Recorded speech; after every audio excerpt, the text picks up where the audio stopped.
on s'accorde. Pourquoi ? Parce qu'on a tous un nez, une bouche, des oreilles, on a tous faim, on a tous soif. Voilà, on est des êtres humains, alors on est tous pareils. Ça serait formidable de réaliser qu'on est tous pareils. C'était la voix de Ginette Kolinka, née Ginette Cherkassky le 4 février 1925 à Paris. Survivante du camp d'extermination d'Auschwitz et grande témoin de la Shoah, elle est mise en scène dans une BD, bienvenue dans le podcast Le Jardin. Donnons tout de suite la parole aux deux scénaristes de cette BD.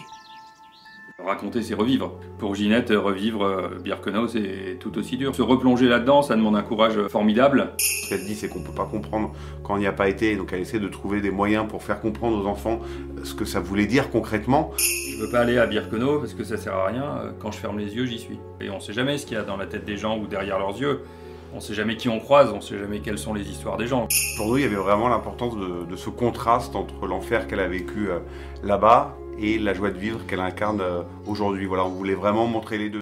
Bonjour chères auditrices et chers auditeurs, nous sommes en direct, alors nous sommes dans le 4e ou 3e arrondissement, le 3e arrondissement, au cœur de Paris, et alors chez quelqu'un dont on va reparler très très vite, avec deux auteurs. Alors le premier justement, J.D. Morvan. Exact. Bonjour. Bonjour. Vous êtes scénariste de bande dessinée, et pourquoi je dis qu'on allait reparler très vite de vous et du lieu où nous nous trouvons, c'est parce que notamment, donc dans les nombreuses bandes dessinées que vous avez pu scénariser, vous avez réalisé avec le dessinateur Bertaille, alors une série qui vous tient en haleine depuis 6 ans et demi, c'est ça ? Exactement, enfin c'est Madeleine qui me tient en haleine, puisque c'est d'elle dont on va parler. Voilà, et donc les cahiers de Madeleine, Madeleine en question, c'est Madeleine Riffaut. Donc Madeleine Riffaut, une grande résistante. Alors j'ai trouvé une citation, vous disiez « Madeleine, c'est une vie d'aventure à la Tintin, mais du côté résistance et anticolonialisme ». Donc anticolonialisme, Vietnam, Algérie. Exactement, Vietnam contre les ricains, puisqu'elle n'est pas allée en Indochine, en fait, en 1954, elle était encore en France, et pour la première fois, après Dien Bien Phu, en Indo, qui est devenu le Vietnam, donc elle a vraiment fait la guerre du Vietnam, elle. Alors c'est un grand honneur d'être chez Madeleine Riffaut. Mais oui, c'est bien, bon, elle n'est pas tout à fait à côté de nous, mais elle n'est pas loin. Mais elle n'est pas loin. On pense bien à elle. Et c'est vrai qu'on va parler d'une autre grande dame. Et donc, la deuxième personne en face de moi, c'est Victor Matet. Donc, Victor, vous êtes journaliste à France Info. Je confirme, bonjour. Vous avez réalisé plusieurs reportages et des interviews pour Radio France, donc sur la Shoah, et notamment sur une personnalité qui s'appelle Ginette Kolinka. Alors, Kolinka, j'ai vu que son fils... Alors son fils dit Kolinka parce que son fils c'est le batteur du groupe Téléphone, et lui il dit Kolinka parce qu'il dit que c'est un peu plus musical, mais elle dit Kolinka. Donc elle dit Ginette Kolinka. On va dire Ginette Kolinka. Vous lui avez consacré un long documentaire dans le magazine Interception de France Inter, que j'invite tout le monde à écouter, puisqu'évidemment tout ça se trouve sur les podcasts de Radio France. Et tous les deux, donc c'est pour ça que nous sommes réunis aujourd'hui, vous êtes à l'origine d'une bande dessinée parue aux éditions Albin Michel et qui s'appelle Adieu Birkenau. Alors, je vais vous poser tout de suite la question, comme ça c'est plus moi qui parle, et c'est vous qui avez la parole, c'est qu'est-ce qui vous a réunis et comment vous avez eu l'idée de cette bande dessinée ? Alors c'est moi qui ai eu l'idée de cette bande dessinée, c'est ma première bande dessinée, je dis souvent qu'à nous deux on a à peu près 301 BD, parce que Jean-David en a fait 300 et moi c'est ma première. J'avais fait effectivement ces reportages parce que j'avais rencontré Ginette Kolinka complètement par hasard au mémorial de la Shoah il y a quelques années, et je l'avais revue encore par hasard 6 mois plus tard sur un bateau en Bretagne, et donc ces deux hasards avaient un petit peu cheminé, on va dire, dans mon raisonnement. J'avais eu envie de revoir cette dame que je trouvais déjà incroyable. On s'était revu à Paris pour vous donner une idée de son tempérament. Elle m'avait offert. On était allé boire une bière après son cours de gym, alors qu'elle avait déjà 92 ou 93 ans. Et voilà, est née l'idée des reportages radio. Et ensuite, étant moi-même un grand amateur et lecteur de bande dessinée, j'ai eu l'idée de me dire à un moment, je crois que ça ferait un super personnage de BD parce qu'elle est pleine de contrastes, qu'elle est haute en couleurs, et que voilà, je l'imaginais bien. C'est là que j'enchaîne moi. Voilà, exactement. Je laisse la parole à Jean-David. Parce qu'il se trouve que je connaissais, et je la connais toujours, la sœur de Victor, Léonore, et juste en bas d'ici, en tout cas pas très loin, sur la place des Vosges, on prenait un petit déjeuner à ma Bourgogne, et donc elle m'a dit ça t'intéresserait pas de travailler sur Ginette Kolinka parce que mon frère la connaît bien. Donc je ne connaissais pas son frère, donc on s'est rencontrés, voilà, un mois après, on était à Birkenau avec elle. Belle aventure. Mais oui. Donc c'est vrai que cette BD, c'est... alors j'ai vu, il y avait c'est le surtitre, je ne sais pas, choisi par France Info, c'est une survivante d'Auschwitz raconte, et effectivement, c'est vraiment l'aventure, son expérience de la déportation, et aussi son expérience de témoin. C'est vraiment une des dernières, malheureusement, grandes témoins, puisque il et elle disparaissent... C'est la vie. Au fur et à mesure, c'est la vie. Et j'aimerais justement comprendre, savoir comment vous avez travaillé pour la structure, enfin comment vous avez choisi les thématiques que vous abordez dans ces... En fait, la première chose que je me suis dite quand on a commencé à en parler avec Victor, c'est que dans les livres qui ont été écrits sur elle, il y en a un par Philippe Dana. À l'époque, il y en avait un par Marion Ruggieri qui était sorti il y a peu de temps. Je trouvais qu'on ne reconnaissait pas Ginette dans le livre. C'est-à-dire qu'on voyait son histoire, et puis qui était formidable, très dur, et les livres sont bons, donc il n'y a aucun souci là-dessus. Mais en même temps, on ne savait pas qui elle était, parce qu'elle a un caractère tellement particulier, tellement fort, tellement drôle, tellement vif, qu'on le voyait ça quand elle passait à la télé justement pour parler des livres. Et je m'étais dit, et on s'était mis d'accord avec Victor, que pour que ce soit vraiment intéressant, il fallait qu'on ait son témoignage, mais aussi Ginette, qu'on sache qui elle est devenue, la singularité de cette personne qui a survécu. Ça nous semblait vraiment, vraiment vital, donc c'est là-dessus qu'on a travaillé. Il se trouve que quand on est allé à Birkenau, avec elle, à la fin du voyage, et ça c'était pas du tout prévu, elle nous a dit je suis fatiguée maintenant, je crois que c'est la dernière fois que je viendrai. Et donc comme on était là pour raconter son premier voyage, on s'est dit on va raconter son premier et son dernier voyage, ce qui fait une boucle incroyable narrative. Et on a mis tout ça dedans, c'est-à-dire on a mis aussi la rencontre avec Victor, on ne peut pas trop vous en parler parce que c'est dans la BD. On a mis toutes ces histoires-là, toute cette espèce de force de vie qu'elle représente aujourd'hui, et comment elle envisage le passé finalement, et comment elle le transmet aussi. Et c'est vraiment là-dessus qu'on a travaillé. Et la structure s'est faite toute seule, c'est-à-dire c'est pas un livre linéaire, on passe d'une époque à l'autre. Tout le boulot a été de faire que ce soit très simple à lire pour les lecteurs, même si la structure est complexe, que personne ne s'en rende compte, qu'on lise le bouquin comme si c'était tout facile, et c'est notre métier de rendre les choses complexes faciles, donc j'espère qu'on y arrivait. Et pour nous, il y avait vraiment l'importance de ce contraste entre l'enfer qu'elle a vécu là-bas et la joie de vivre qu'elle incarne aujourd'hui. Voilà, on voulait vraiment montrer les deux, et montrer qu'elle était capable aussi d'ailleurs de faire de l'humour plus ou moins noir quand elle était à Birkenau avec les élèves qui sont là-bas à la fois. Et je crois que ça vaut pour tous les gens qui la rencontrent, que ce soit quelques secondes, quelques heures, ou qui, comme nous, avons la chance de la connaître mieux maintenant et même très bien. Voilà, il y a une espèce de côté, elle aimante les gens, quoi. Elle les attire, elle a une aura très forte par sa personnalité, par son humour aussi, notamment. Oui, c'est vrai. Évidemment, moi, j'ai regardé des vidéos, j'ai écouté déjà des interviews réalisées avec elle. Et elle est immédiatement... attachante, je sais pas comment dire. Et dans la BD, c'est vrai que parfois on est un peu déstabilisé parce qu'elle a un côté très, très, très vif et un franc-parler. Et je me rappelle de cette scène où elle marche avec un groupe d'enfants. Alors là, on arrive au cœur un peu de la BD, c'est-à-dire l'expérience à Birkenau. Donc Birkenau, c'était un des camps d'Auschwitz. C'est le camp d'extermination d'Auschwitz, quoi. Tristement célèbre. Ouais. Et donc, à l'arrivée, donc, qui s'appelait la Judenrampe, le quai des Juifs, il y avait un tri d'opérés, bien sûr. Et donc là, elle est dans le présent avec un groupe d'enfants, et elle désigne les enfants les plus petits en disant toi tu tires directement dans le camion. Voilà, ce qu'elle dit, c'est plutôt que d'avoir de longs discours et de témoigner sur ce que c'était l'horreur, parce que de toute façon, ce qu'elle dit, c'est qu'on ne peut pas comprendre quand on n'y a pas été. Donc elle essaie de trouver des moyens pour faire comprendre aux enfants ce que ça voulait dire concrètement. Et aujourd'hui, voilà, si ça se reproduisait, et son discours, elle, c'est de dire espérons que tout ça ne revienne jamais. Mais voilà, elle leur dit, toi par exemple, tu as 14 ans, 15 ans, 16 ans, mais tu as l'air d'en avoir 12 ou 13, t'es chétif. Donc toi, de toute façon, tu rentrais pas dans le camp. Toi, tu as peut-être 14 ans, tu as de la chance, tu fais 1m80, tu es déjà grand. Toi, peut-être tu avais une chance de rentrer si tu mentais sur ton âge. Voilà, parce qu'elle le rappelle, en gros, pour les femmes, entre 15 et 45 ans, on avait une chance de rentrer dans le camp. Moins de 15 ans, plus de 45 ans, c'était la chambre à gaz. Mais effectivement, ils prenaient pas les cartes d'identité, donc ça se faisait au physique. Et donc elle dit, toi, t'es mort. Toi, t'es mort. Toi, t'es mort. Toi, t'es vivant. Toi, t'es mort. Toi, t'es mort. Tout de suite. Après, la question, c'est est-ce qu'il vaut mieux être mort tout de suite ou rentrer dans le camp ? On a plus de chances de survivre une fois qu'on est rentré dans le camp, mais c'est un choix cornélien. Donc c'est assez puissant, puisqu'elle dit ça avant de rentrer dans le camp, et ensuite elle raconte tout ce qui se passe dans le camp. Donc c'est vrai que ça fait mouliner la cervelle de tout le monde de se dire qu'est-ce que c'est que cette histoire, qu'est-ce qui valait mieux, c'est complexe, c'est très complexe. Ouais, et ce qui est très bien, voilà, il y a beaucoup de paradoxes, on va dire, dans la BD, où on peut dire une chose, et puis après, ça va être nuancé par son contraire. Je reviens sur la forme BD, parce que pour vous, Victor, c'était pas forcément évident, la BD dans de la radio, et qu'est-ce qui vous a...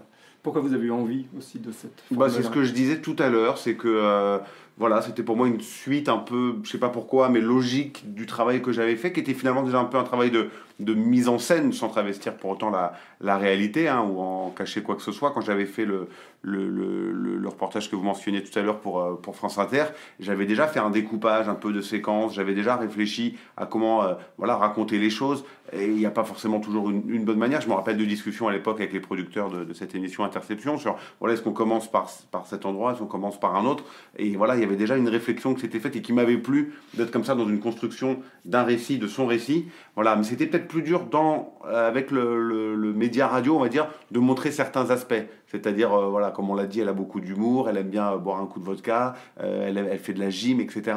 Et j'avais envie d'aller peut-être plus loin et de montrer aussi cette personnalité, de raconter son histoire d'une autre manière, de toucher peut-être aussi un autre public qui va moins vers des podcasts radio ou moins vers des émissions de ce type-là, des lecteurs notamment plus jeunes, etc. Et donc voilà, cette forme-là m'est apparue assez logique. Tu as dit le mot important, je pense, tu as dit le mot reconstitution. Et c'est ça qui fonctionne avec la bande dessinée. C'est-à-dire qu'on rend visible l'invisible. On a redessiné son papa, on a redessiné son frère, on les a fait revivre.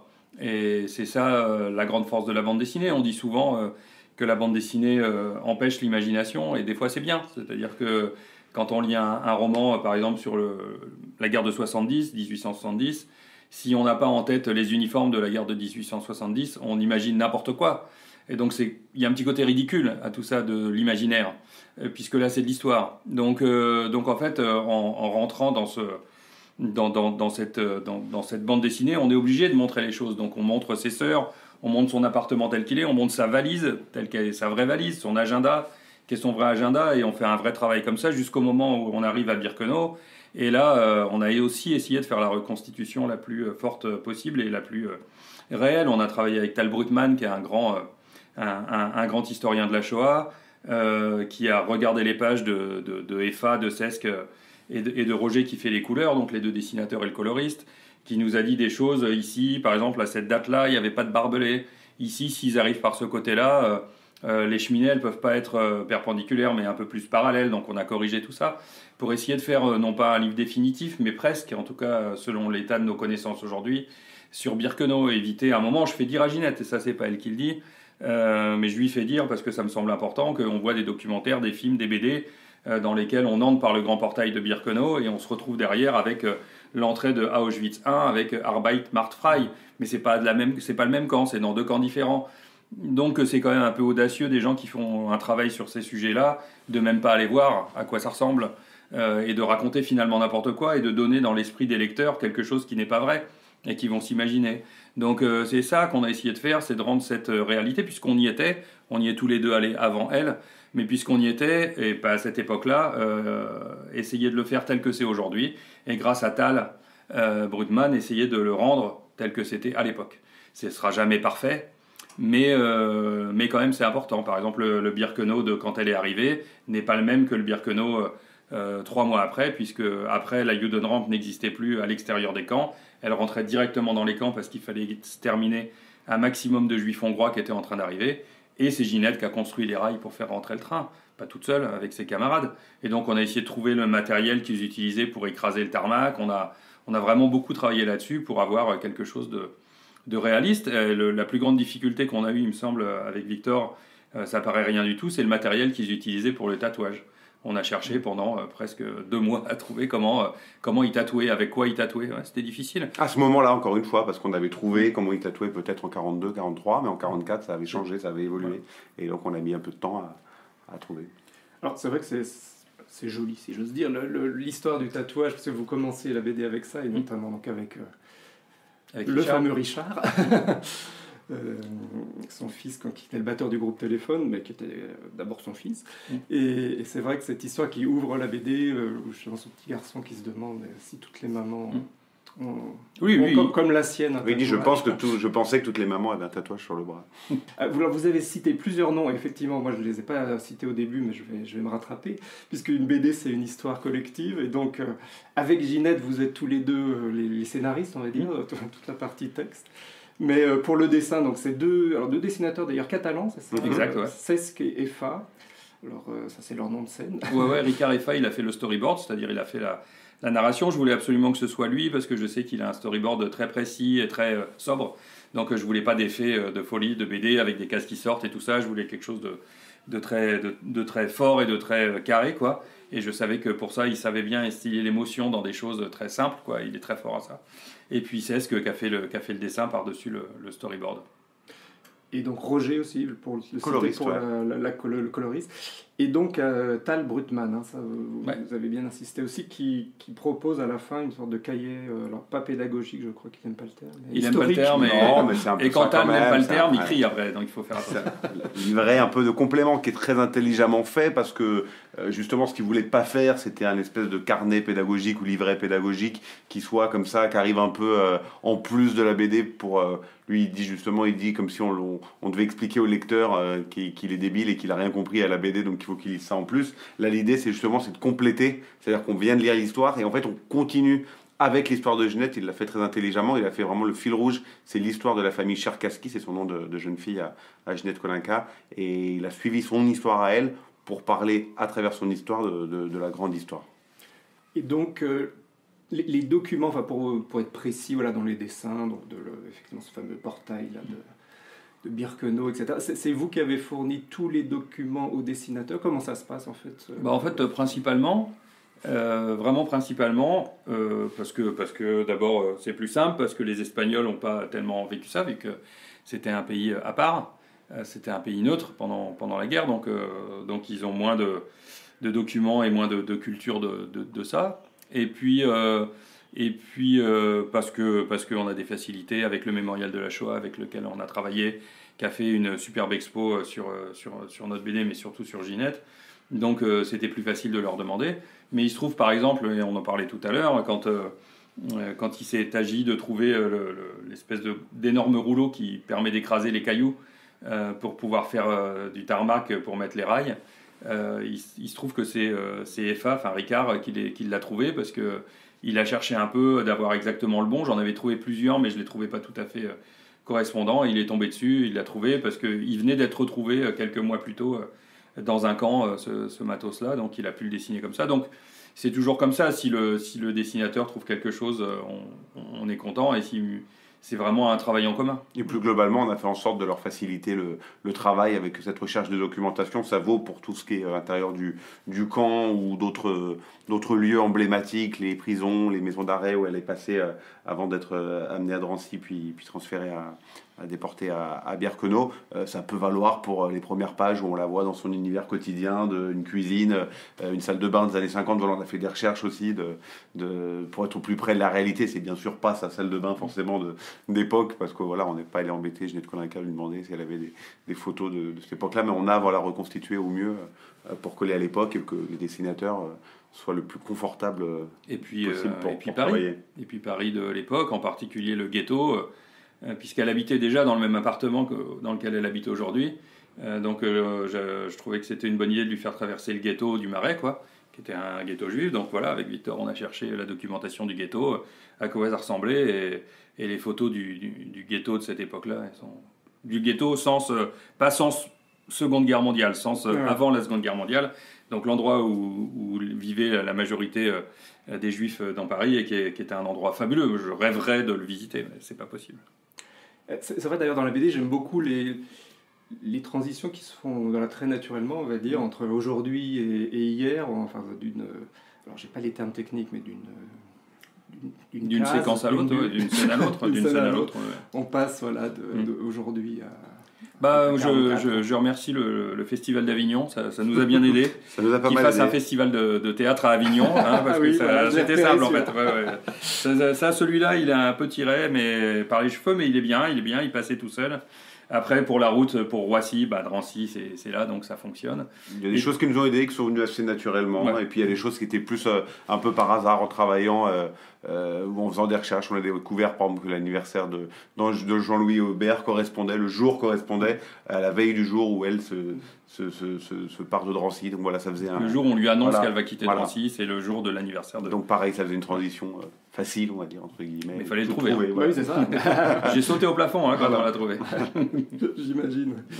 Alors Drancy, oui, donc là ça me fait penser, vous avez mentionné cette exposition, donc Ginette Kolinka, donc je la signale aussi à nos auditeurs, qui est actuellement et jusqu'au 28 janvier exposée au Mémorial de la Shoah, mais de Drancy, pas celui de Paris Marais, justement. De Saint-Paul, Et qui sera en plus une exposition itinérante, donc qui va voyager à travers la France. Bon, là, renseignez-vous auprès du Mémorial. Oui, je ne sais pas toutes les dates ni où elle va. Mais qui complétera utilement, j'imagine. Je pense qu'elle va aller vraiment à beaucoup d'endroits parce qu'il y a beaucoup de gens qui la demandent. Et donc dans des établissements, dans des bibliothèques, voilà, elle va voyager.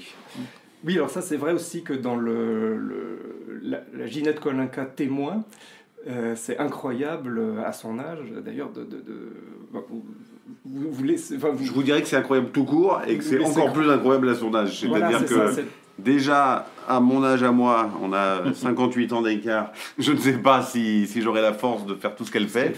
Mais alors, elle a 98, bientôt 99 ans. Et donc, elle témoigne tous les jours, mais vraiment tous les jours. Elle est jamais chez elle, quasiment, à Paris. Et elle va dans toutes les villes de France. Elle prend le train le matin. Parfois, elle dort sur place. Parfois, c'est l'aller-retour dans la journée. Donc, elle est, je ne sais pas, le lundi à Marseille, le mardi à Lille, le mercredi à Strasbourg. Enfin, vraiment, elle fait un tour de France complètement. Elle continue, c'est sa raison d'être, sa raison de vivre, c'est de témoigner devant les élèves. Et elle dit jamais non, c'est-à-dire elle regarde son agenda. On le montre d'ailleurs dans la bande dessinée. Voilà, il y a quelqu'un qui lui demande si elle est libre. Elle dit non, tel jour je suis là, tel jour je suis là. Ce jour-là, oui, tiens, je suis libre, je viens. Elle ne se pose pas la question de tiens, j'ai témoigné pendant 8 jours d'affilée, peut-être que j'aurai le droit de me reposer un peu. Non. Et elle n'était pas très sûre du format BD, non, quand vous lui en avez parlé, c'est vrai ça? Alors c'est assez amusant parce que c'est un peu ce qu'elle a raconté après coup. Sur le moment, elle était plutôt partante. Ce qu'elle dit récemment, c'est que oui, effectivement, pour elle, une bande dessinée, ça lui rappelait sa jeunesse et c'était des histoires drôles. Elle dit pour moi, c'est Bécassine, c'est Popeye, voilà, c'est rigolo. Elle dit, je vois pas trop en quoi mon histoire est rigolote et va faire marrer les gens. Et puis, elle a évolué, elle a réfléchi, et elle s'est dit, mais en fait, c'est un super moyen de voilà, toucher tous ceux qui lisent pas, que ce soit des jeunes, des moins jeunes, et elle s'est dit, en fait, c'est une super idée, et aujourd'hui, elle est hyper contente, donc elle a complètement changé d'avis. Mais voilà, effectivement, elle avait cette petite réticence au début, qui est plus liée au fait qu'elle-même n'est pas une lectrice de BD, on va dire, actuelle, mais que ça faisait appel à ses souvenirs de ce qu'elle pouvait lire dans les magazines quand elle était petite, et elle se disait, je vois pas bien le rapport entre ce que j'ai pu lire il y a 80 ans et ce que vous me proposez. Et je pense qu'elle se rend compte concrètement que ça marche maintenant, puisque apparemment, elle l'a dit, des élèves viennent à la fin de ces conférences ou de ces rencontres avec des bandes dessinées, et donc elle trouve ça génial, et elle se rend compte que ça fonctionne vraiment, qu'il y a vraiment un public aussi pour une nouvelle forme de bande dessinée par rapport à son époque, qui peut aussi raconter des choses de la vérité, on va dire, ce qu'on appelle la non-fiction aujourd'hui, et que ça marche bien auprès des élèves. Alors, ce que je trouve intéressant aussi sur cette histoire de témoin, c'est qu'effectivement, donc, c'est quelqu'un qui a vécu ou vu quelque chose, une situation, qui décide à un moment d'en parler aussi, parce que ça n'a pas été évident pour elle pendant très longtemps, enfin comme beaucoup de déportés, malheureusement ils rentraient et puis ils voulaient, soit ils étaient traumatisés, ils voulaient passer à autre chose, ils voulaient plus en parler, la société les aidait pas forcément à le faire non plus. Et c'est vrai que typiquement dans son cas, pendant je crois c'est 50 ans ou 50 ans, voire un peu plus. C'est tu entre guillemets. Enfin voilà, on n'a pas spécialement parlé. Ginette, elle raconte un truc marrant. Elle dit quand j'étais plus jeune, j'avais un oncle. À chaque repas, il racontait, je sais plus si c'était sa guerre de 14, en tout cas il racontait des histoires. Et c'était toujours la même histoire et ça gonflait tout le monde. Il a dit quand je suis rentré de Birkenau, je voulais pas de me mettre à la place du tonton et de raconter toujours la même chose et de faire chier tout le monde parce que personne n'osait dire de se taire. Donc elle n'a pas voulu parler. Après, pour travailler avec Madeleine Riffaut, qui a juste 6 mois de plus que Ginette et qui, elle, a été résistante, je me rends compte à quel point, et on ne s'en rend pas forcément compte si on ne le vit pas, raconter, c'est revivre. Et donc revivre pour Madeleine, les tortures de la Gestapo, la mort des copains, c'est dur.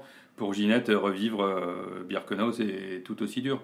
Donc se replonger là-dedans, ça demande un courage formidable. Et heureusement, finalement, qu'il y a eu des gens comme Spielberg après Schindler, qui n'est pas un film que j'aime spécialement, mais je trouve que le fait de créer cette fondation et de faire parler les gens 50 ans après était fabuleux. Et c'est grâce à lui, finalement, que Ginette s'est lancée dans la chose. Victor, tu peux peut-être... Ouais, mais Spielberg avait créé une fondation après la liste de Schindler, effectivement, pour collecter des témoignages à travers le monde d'anciens déportés. Et donc, en France, il y avait plusieurs jeunes réalisateurs qui avaient été missionnés pour essayer de retrouver des rescapés, dont Ginette.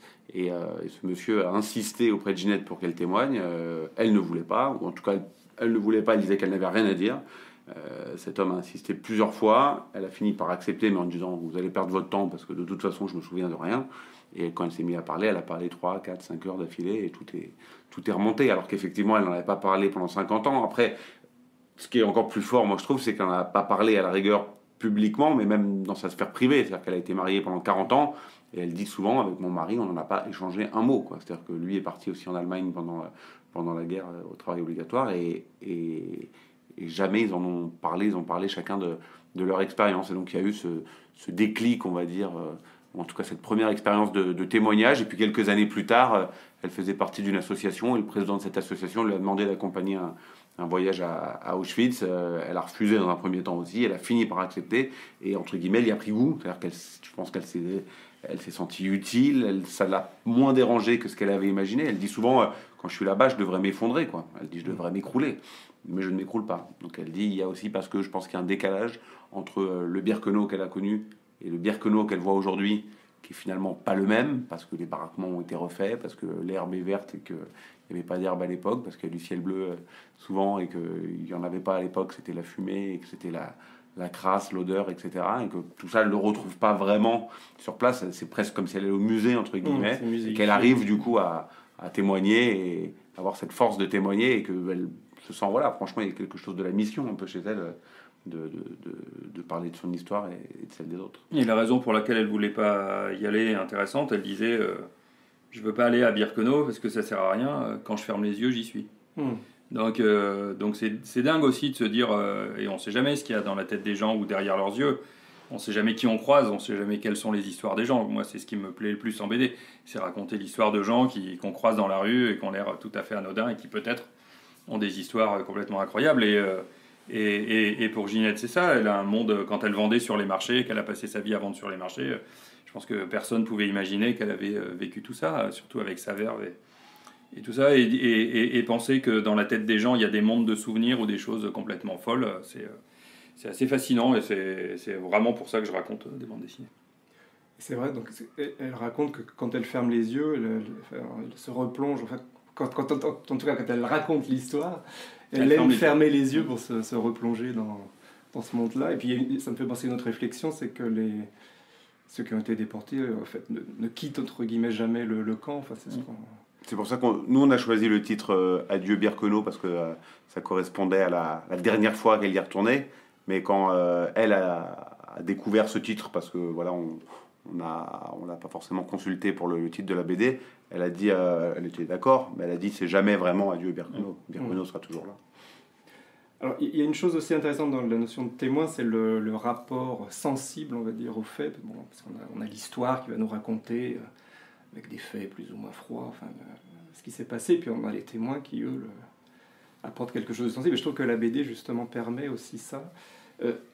Tout le temps, alors vous mentionniez les odeurs, les bruits, bon, qu'on ne retrouvera jamais heureusement, BD, autant que faire se peut. Mais en tout cas, voilà, bon, la BD permet aussi d'imaginer, et notamment, moi ce que j'ai bien aimé, alors, c'est que c'est tout en donnant à voir, vous donnez pas tout à voir, voilà, il y a des personnages qui sont des ombres, on voit pas forcément les amas de corps, et est-ce que vous pouvez parler de ce choix, on va dire, de pudeur? Oui, en fait, la BD, narrativement, c'est fort parce que c'est aussi le dessin, c'est dans ce cas-là, dans le cas du témoignage et de la non-fiction, c'est une métaphore, on peut en faire des métaphores de ce que racontent les gens.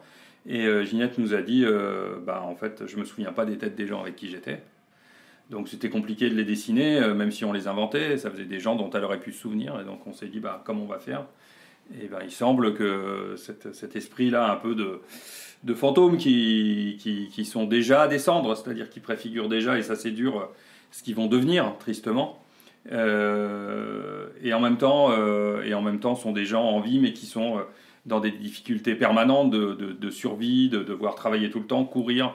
À Birkenau, on marche pas, on court, quoi, sinon on se fait taper, voire tuer. Ils sont déshumanisés aussi, donc ça représente Totalement ça, ils n'ont plus déshumanisés, de figure humaine finalement. Et donc il y avait, pour compléter ce que dit Jean-David, cette espèce de brouillard mental qu'elle avait, parce qu'elle dit rapidement, mon cerveau s'est comme déconnecté finalement, une fois qu'elle était là-bas, elle était tellement traumatisée par ce qu'elle était en train de vivre, que finalement, voilà, elle dit les personnes, les couchettes qu'on appelait les koyas, elles étaient 6 comme ça dans ces couchettes, elle dit, je ne me rappelle d'aucun prénom ni d'aucun visage des gens avec qui j'étais. C'est un peu fou de dire qu'on passe plusieurs mois avec des personnes comme ça, dans une intimité non choisie et très dure, et de ne lier non seulement aucune amitié, mais en plus de se souvenir d'aucun nom. Donc ça correspondait à la fois à cet anonymat, on va dire, qui avait été créé, et ça permettait aussi en même temps de montrer l'immontrable. D'autant qu'elle dit elle-même, et ça c'est intéressant, qu'elle essaye de ne jamais raconter de souvenirs reconstitués, qu'elle ne parle de que ce dont elle se souvient. Donc en fait, elle évite, quand elle ne sait pas, elle dit « je ne sais pas ».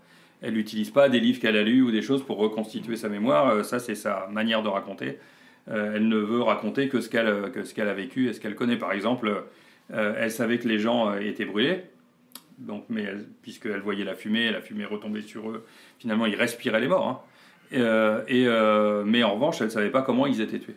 Parce que le camp, il était tellement compartimenté qu'a priori, à part les zones d'or commando qui travaillaient dans les camps, dans les chambres à gaz, mais qui n'avaient pas le droit de sortir de leur périmètre, en fait, qui vivaient et mouraient là, personne ne savait tellement comment les gens étaient tués. Donc en fait, la chambre à gaz, par exemple, on ne la montre pas, à part à la fin, mais parce que dans le Birkenau actuel, mais à l'époque, en fait, elle ne savait pas. Donc en fait, on ne le montre pas parce qu'elle ne le dit pas. Et elle précise souvent d'ailleurs quand les élèves lui demandent en témoignage des choses un peu globales, en disant voilà comment étaient les relations entre les déportés, est-ce qu'il y avait telle chose, elle dit je peux parler que de ce que j'ai vu moi. Moi personnellement j'ai pas fait ceci, moi j'ai pas fait cela. Et on l'a mis plusieurs fois dans la BD. Elle dit par exemple sur le convoi qu'il a transporté de Drancy à Auschwitz-Birkenau, elle dit on me dit que ça a duré 3 jours et 3 nuits. Alors je répète, c'était 3 jours et 3 nuits. Elle dit mais en vrai je m'en souviens pas bien quoi.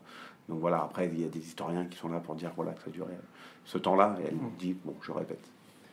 Oui, donc ces ombres, on peut les voir comme des fantômes aussi, effectivement, parce que à plusieurs reprises, il me semble qu'elle rappelle que c'est le plus grand cimetière, finalement, à ciel ouvert, du monde, ouais. Mais sans tombe. Ben voilà. Ce qu'on appelle la Shoah, c'est 6 millions de juifs d'Europe exterminés. Et pour la France, donc tristement déportés, c'est 76 000 juifs déportés de France, dont 11 000 enfants. Et ça représentait 25% de la population juive de France. Bon, et évidemment, très peu sont rentrés, 3 000 environ. Voilà, et pour la Pologne, puisque ça se passe en Pologne, c'est 3 millions de juifs tués polonais. À peu près au moins 80% des juifs de Pologne. Donc c'est aussi énorme. Ouais. Voilà. Donc la Pologne, c'est le pays où il y a eu le plus de juifs tués. J'étais allé visiter une synagogue à Cracovie il y a quelques années, et les responsables de la synagogue là-bas, il y avait vraiment très peu de gens qui étaient là, qui priaient et tout. Ils disaient on ne peut pas croire que c'était un lieu très actif, un lieu de prière, un lieu de rendez-vous pour beaucoup de gens. Là-bas, ils disent aujourd'hui il y a environ 50 personnes qui fréquentent ce lieu de manière un peu régulière dans toute la ville, quoi. Ça donne aussi alors que c'était immense. De oui, et puis donc c'est aussi le pays, et ça paraît étrange, mais en même temps ça est logique, où il y a le plus de justes parmi les nations, où il y a le plus de gens qui ont sauvé des juifs, puisqu'en fait il y en avait tellement à sauver, qu'effectivement c'est là qu'il y a aussi le plus de gens qui ont sauvé des juifs. Donc la Pologne est un territoire très contrasté au niveau de la Shoah. Alors les justes, ça me fait penser, parce que alors, on est parti là, je suis allé tout de suite dans le cœur de la BD qui est effectivement Auschwitz, hein, la visite si j'ose dire, avec les élèves et donc tous les souvenirs qui reviennent. Mais c'est vrai que vous racontez avant, la vie d'avant même, et puis l'arrestation, donc on l'a déjà évoqué, le mot d'Avignon. Et on imagine qu'il y a peut-être eu des justes aussi là, parce que toute la famille n'a pas été arrêtée. Alors ça, l'histoire n'est pas forcément racontée dans la BD, mais c'est vrai que en fait, ont été arrêtés ce jour-là avec Ginette, son père, son frère et son neveu, c'est ça? Oui. Et qui, malheureusement, son père et son frère et son neveu sont morts là-bas. Et c'est la seule à être revenue, mais ses sœurs et sa mère... Mais en fait, je ne sais pas si, et je ne crois pas, que l'histoire ait tellement été racontée dans la famille. C'est-à-dire pas seulement dans la BD. Elle est revenue et elle a dit « j'ai rien demandé à personne ». Donc elle ne connaît pas à 100% et peut-être sa même mère pas était malade à le jour de 25%, l'arrestation, elle était à l'étage, à l'IT, et elle ne sait pas pourquoi les gens qui l'ont arrêtée ne sont pas montés à l'étage. Ou alors ils sont montés, elle n'en sait rien. Elle ne sait pas. Rien, elle n'a pas demandé. Elle dit qu'elle n'a pas demandé. Donc ça paraît incroyable. Mais du coup, il y a une espèce de mystère. Ce qui est sûr, c'est que quand elle est rentrée, à Paris après sa déportation, elle est revenue dans l'appartement familial et sa mère était là avec ses sœurs. Donc, pour reprendre le fil de la narration, après l'arrestation, donc c'est l'internement déjà à la prison des Baumettes à Marseille. Et donc Drancy, dont on a déjà parlé, puisqu'il y avait l'exposition. Mais c'est aussi là que bien sûr, partaient les convois. Un étrange endroit où des gens habitent encore. C'est très bizarre. Oui, alors j'ai eu envie de vous rencontrer aussi, parce que j'avais découvert cet endroit récemment d'ailleurs. Enfin, je savais que ça existait, mais j'étais jamais allé sur place, et c'est vrai que...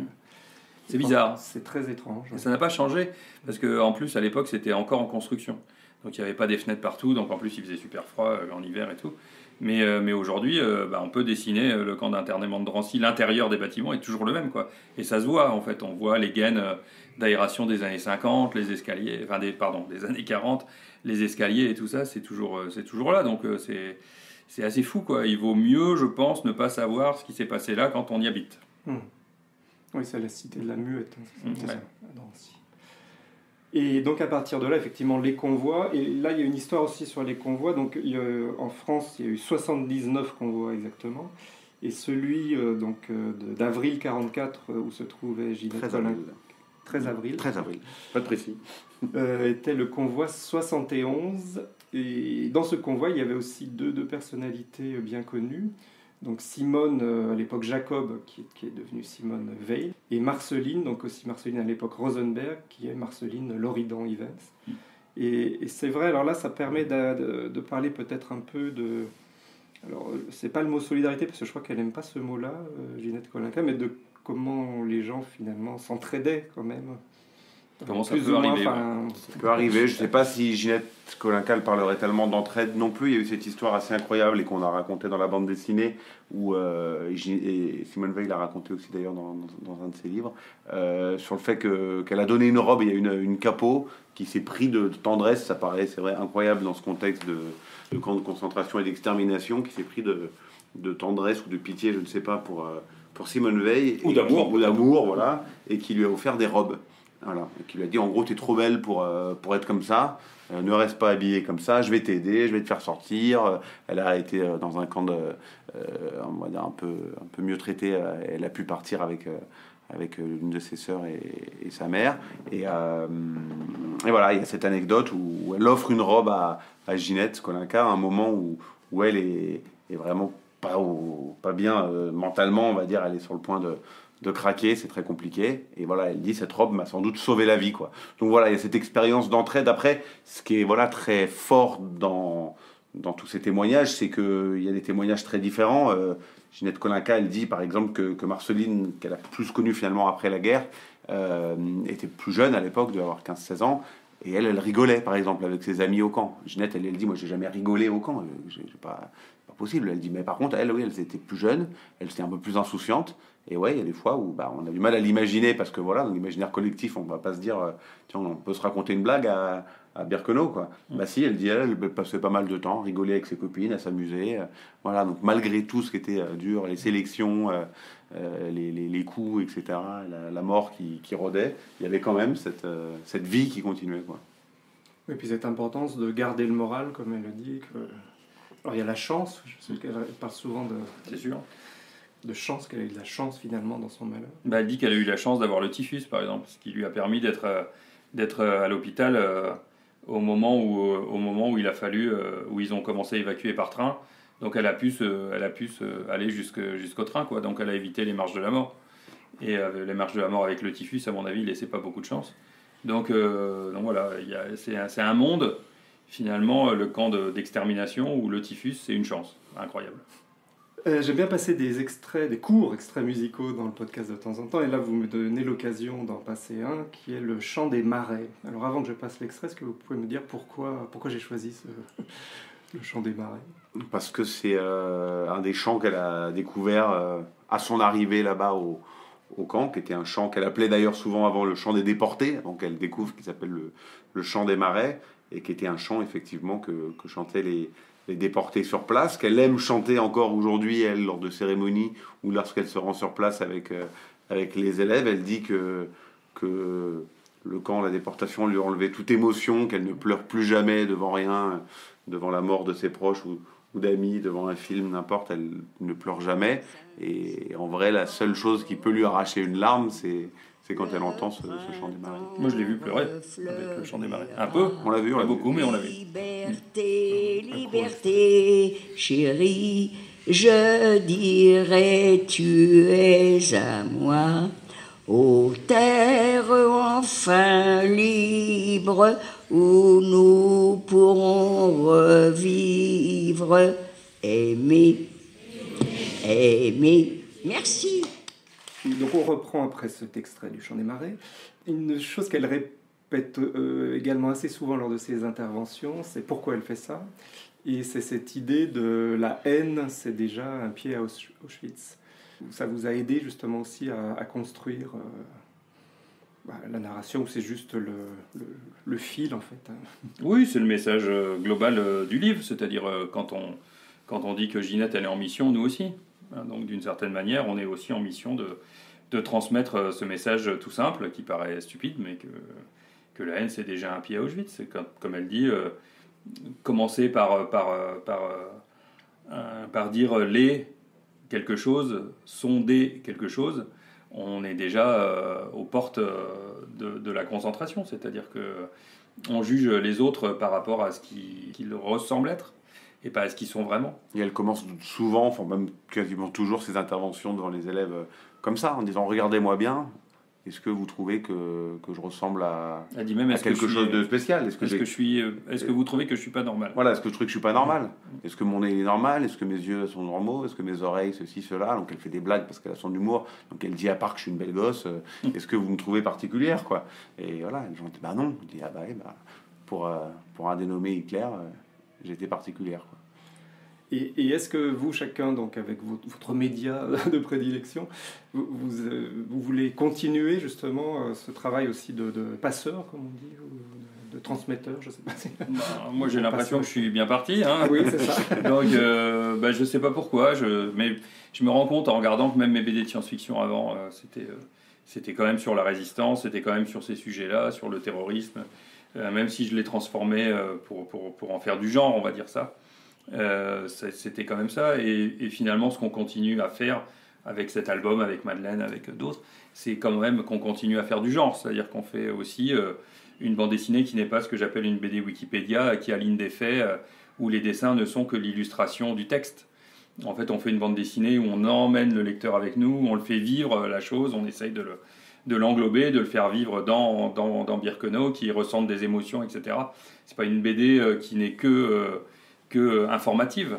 Donc c'est un vrai travail de genre. Je me dis souvent en ce moment que j'ai peut-être fait tous ces albums que j'ai fait avant juste pour avoir la capacité, en fait, les capacités scénaristiques de raconter ces histoires-là, qui sont peut-être les histoires que je voulais toujours raconter, et qu'aujourd'hui, je peux rendre hommage à ces dames-là et à ces hommes, puisque je fais un Manouchian pour février, qui ont lutté. Et aujourd'hui, moi, mes armes sont celles de la narration, qui permet de toucher les gens par leur histoire. Et ça me plaît de penser ça. Voilà.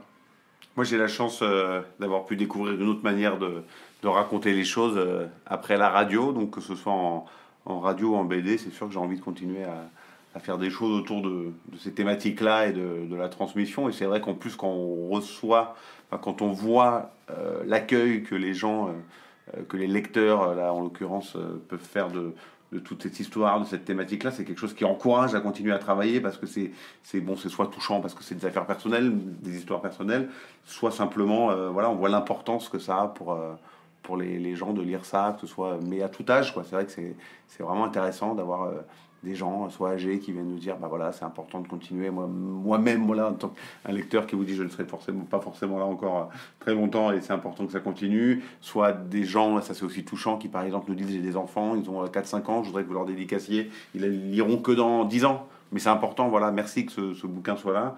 Et voilà, donc je crois que ce travail de mémoire, c'est important, et on va le continuer chacun. Mais là, on était à la foire du livre de Brive, et en dédicace, on a une dame qui est arrivée, j'ai vu tout de suite son air en lisant le livre, et c'était une dame qui avait 40 ans, un peu moins peut-être, et qui s'est souvenue des histoires de ses grands-parents, et qui pleurait devant nous. On a dédicacé le livre à la mémoire de ses grands-parents, et c'était hyper fort. Enfin, c'était vraiment, pour elle, c'était vivant encore. Voilà. Et je pense que la BD, ça peut permettre de rendre ça vivant, parce que, hélas, et je ne vais pas faire de jeu de mots, mais les témoins ne seront plus vivants pendant encore des dizaines d'années. Donc il faut trouver un moyen aussi pour que ça ne s'oublie pas, transmettre par l'émotion et la force de l'histoire comme ils le font eux. Les cours d'histoire, c'est formidable. Moi, ça m'a enclenché sur plein de choses à l'école. Mais quand on voit quelqu'un qui a été déporté ou un résistant qui a été torturé par la Gestapo, quand on est gamin, on s'en souvient toute sa vie. Donc il faut essayer de trouver comment pallier à ça. Ce sera pas aussi fort, c'est pas tout à fait la même chose, mais ça peut aussi toucher plus de gens. Donc ça fait un bon compromis, et puis de toute façon on n'a pas le choix. Donc il faut travailler là-dessus. C'est important pour hier et puis pour aujourd'hui. Il y a une vidéo de Ginette Kolinka qui est à l'exposition au Mémorial à Drancy, où elle dit justement pourquoi vous témoignez, pourquoi c'est important. Et elle dit je crois que c'est important pour les gamins justement de voir quelqu'un en vrai qui a vécu cette histoire. Et elle dit, moi, si j'avais eu un Gaulois en face de moi en cours d'histoire, je pense que ça m'aurait plus intéressé et plus captivé. Voilà, donc ça fait sourire, mais en même temps le message est là, quoi. La Gauloise. Pour terminer la BD, dans la narration, c'est le retour, bien sûr. Le retour, c'était aussi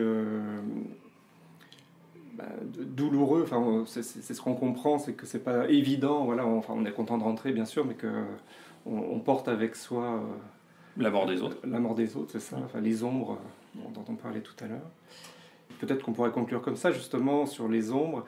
Et comme on est chez Madeleine Riffaut, j'avais trouvé dans un poème à la fin, c'est un poème qu'elle a écrit à Fresnes en 1944 qui s'appelle Mitard. Bien sûr. Et à la fin de ce poème, elle dit donc, je sens bien qu'ils sont encore là, autour de moi et me regardent.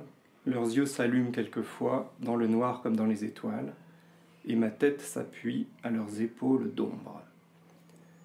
Elle est forte, Madeleine, hein. Elle est forte. Elle est forte.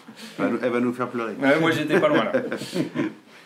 Et l'ombre, on la retrouve en plus dans cette chanson de Un autre monde du groupe Téléphone, qui conclut aussi la BD. Donc, on va avoir un tout petit extrait de cette chanson. Les ombres du monde. Et les ombres vont nous accompagner vers la fin de ce podcast. Et à vrai dire, c'est la première fois que je finis une bande dessinée par une chanson. Ça n'a normalement aucun sens, puisqu'on ne peut pas l'entendre. Mais je crois que les gens, ils l'entendent à la fin. Je crois qu'ils entendent cette chanson, même en lisant les paroles. Moi, ça faisait des années que je ne l'avais pas entendue et je la chantais dans ma tête. Voilà. Et pour vous raconter une anecdote, pour conclure, j'ai un ami qui m'a écrit en me disant, comme je savais que c'était la mère de Richard Kolinka, j'ai décidé d'écouter la bande dessinée en mettant une playlist aléatoire de téléphone, donc avec tous les titres. Et il s'avère qu'au moment de tourner la dernière page, c'est Un autre monde qui s'est lancé. Voilà, donc ça a fini un peu par hasard. Pour la bonne chance.